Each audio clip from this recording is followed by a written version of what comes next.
Hello and welcome to another Tunisian crochet tutorial. In this tutorial, I'm going to show you how to use slip stitches in your Tunisian crochet to create beautiful patterns. So for the basic pattern, we will need to chain multiple of even numbers. So let's get right into it. You start with your slip knot, and then you need to chain even numbers.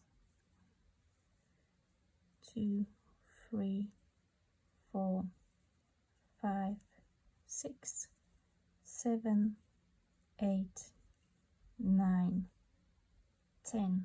Okay, this is our foundation chain, and then we are going to be working into the back bumps of your foundation chain. You insert the hook from front to back, yarn over, pull up a loop, and you repeat this for all your chain stitches all the way to the beginning. So we are picking up loops for our first row. This is your first forward pass. Okay, so we are on the last one, and over, pull up a loop. Then we just double check that we've got 10 loops on your hook, which corresponds to 10 stitches. That's 2, 4, 6, 8, 10. Okay, so we didn't miss anything. We are going to be working the standard return pass, which will work as yarn over, pull up a loop, and then yarn over and pull through 2. And we repeat this yarn over, pull through 2 all the way to the back, which will bring us to the beginning of your second row, where we start working our pattern.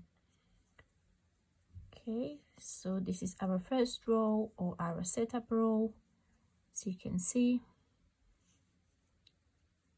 And now we are going to be working our stitch pattern. So what we need to do, this first loop corresponds to the first stitch, so that's just on our hook. And then the next loop, we are just going to slide on the hook. So this is your slip stitch, when you just have your loop on a hook but you don't work it. And then we are going to be working Tunisian simple stitch into the next stitch, or the next loop. So we need to insert our hook from right to left. We yarn over and pull up a loop. Okay, we need to do the slip stitch again, so we just slide the loop on the hook and then Tunisian simple stitch. And this is your basic stitch pattern. So we need to do another slip, Tunisian slip stitch, and then Tunisian simple stitch. It's easier to do this if you work your stitches quite loosely. So this was Tunisian simple, Tunisian slip, then last Tunisian simple, and then we are going to be working our end stitch. So we need to turn the fabric towards ourselves, and we see that there are 2 bars. There's left and right bar, and we are going to be working under both of these, like so, yarn over and pull up a loop. Okay, so that's our first forward row of the stitch pattern. Now we are going to be working the standard return pass as for the previous row. So we need to chain 1, yarn over, pull through 2 all the way to the back. Okay, like so. Okay, for the next row, we are going to be doing the same thing as in the first row, but we need to offset the pattern by 1. So while before what we did, we left the first loop unworked, we did the Tunisian slip stitch there. This time we are going to be doing Tunisian simple stitch into this one, and where we did Tunisian simple stitch, we are going to be slip stitching this, just keeping it on a hook and we wouldn't work this stitch. The next one was slip stitch, so we are going to be working Tunisian simple, and so on. So this was Tunisian simple, we are working slip stitch.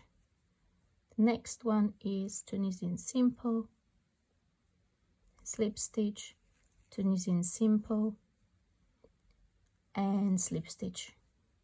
So we are right at the end. We are going to be working the end stitch again under both loops and over pull up a loop.